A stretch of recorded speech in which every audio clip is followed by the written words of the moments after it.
Everyone, ये science test series का 50वां part है और आप लोग काफ़ी अच्छा कर चुके हैं। बहुत इन सारे को जो टेस्ट सीरीज़ है, चाहे हिस्ट्री है, पॉलिटी है, साइंस है, करंट है, जीके है, इसको मत छोड़िएगा क्योंकि ये सब अति महत्वपूर्ण है।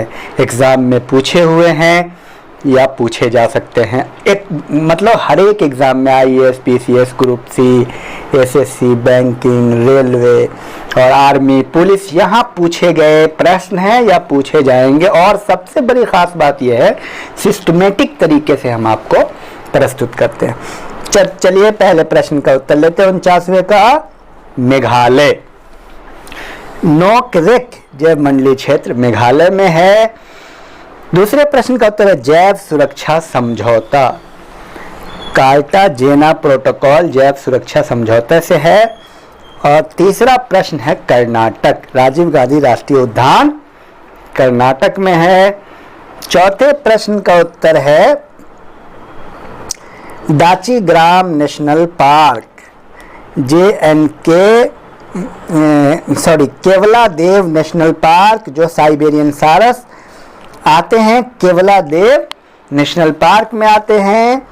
और साथ साथ में सफ़ेद भालू के लिए मैं आपको बता दूं, वो दाचीग्राम नेशनल पार्क में, जो कि जम्मू कश्मीर में है, तो वो ध्यान आप रखिएगा।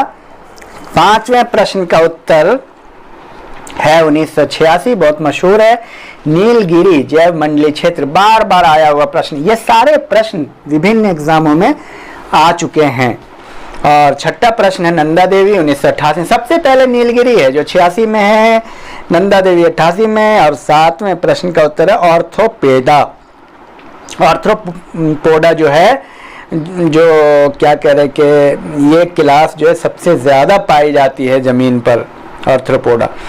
8वें प्रश्न का उत्तर है सुंदरवन, सुंदरी नामक वृक्ष सुंदरवन में पाया जाता है। 9वें प्रश्न का उत्तर है आनुवंशिक विविधता, जेनेटिक डाइवर्सिटी, जैव विविधता का उपयोग प्रजनन कार्यों में किया जाता है। और 10वें प्रश्न का उत्तर है कंचनजंगा जैव मंडलीय क्षेत्र 2000 में स्थापित हुआ है, 2000 में। तो सबसे पहला का तो आपको पता है ना, नीलगिरी 1986। तो चलिए बिना देर किए हुए पहला प्रश्न लेते हैं। पहला प्रश्न,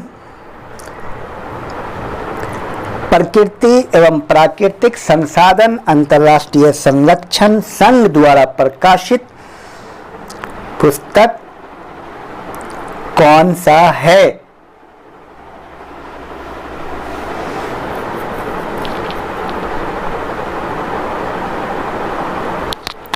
दूसरा प्रश्न, यह सब IAS PCS में आया हुआ प्रश्न है, भारत में जैव विविधता की दृष्टि से उत्तेजनशील स्थल कौन माने जाते हैं? UP PCS का प्रश्न है। ये सब प्रश्न कहीं ना कहीं किसी न किसी एग्जाम में, IAS में, UP PCS में, CDS में आए हुए हैं। तीसरा प्रश्न, सर्वाधिक जैव विविधता कहाँ पाई जाती है? ये भी आए हुए प्रश्न है IAS में। चौथा प्रश्न, डुगोंग नामक समुद्री जीव जो कि विलोपन की कगार पर है, कहाँ, किस वर्ग का है? डुगोंग नामक समुद्री जीव जो कि विलोपन की, फॉसिल की कगार पे है, किस क्लास का है? IAS का प्रश्न है ये। 5वां प्रश्न, किसी प्रजाति को विलुप्त माना जा सकता है जो जब वो अपने प्राकृतिक आवास में कितने वर्षों तक नहीं दिखाई देते हैं? ये भी आया हुआ प्रश्न है। छठा प्रश्न, जैव विविधता का हॉट स्पॉट कौन माना जाता है?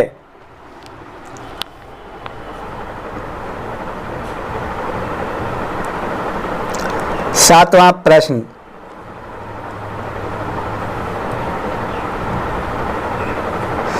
कस्तूरी मृग का क्षेत्र कौन माना जाता है?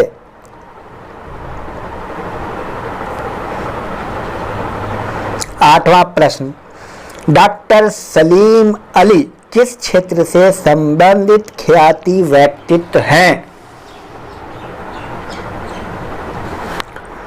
नवां प्रश्न, गिल्बन कीट कहाँ पाया जाता है?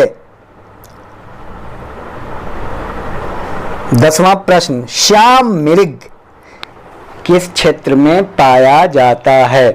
तो ये रहा कुल मिलाकर के 50वां टेस्ट सीरीज, और इन 50 टेस्ट सीरीज को आप रट जाइए, बार बार सुनिए, प्रैक्टिस कीजिए और आप काम करते जाइए, वैकेंसी आएगी, आपका ही होगा। ये सब अति ज्वलनशील और अति महत्वपूर्ण प्रश्नों का संकलन है, और इसमें से कोई भी एक क्वेश्चन भी ऐसा हो जो आपको याद नहीं हो, वो नहीं होना चाहिए।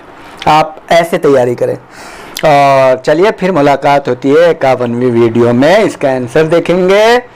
कर्म कीजिए, फल की इच्छा ना करें, ये कितना महत्वपूर्ण बात है।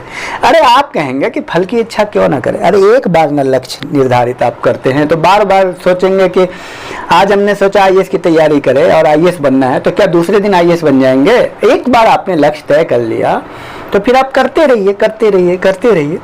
तो ये है, कर्म करो, फल की इच्छा ना करो। फल तो मिलेगा ही जब आप कर्म करेंगे तो। Thank you very much.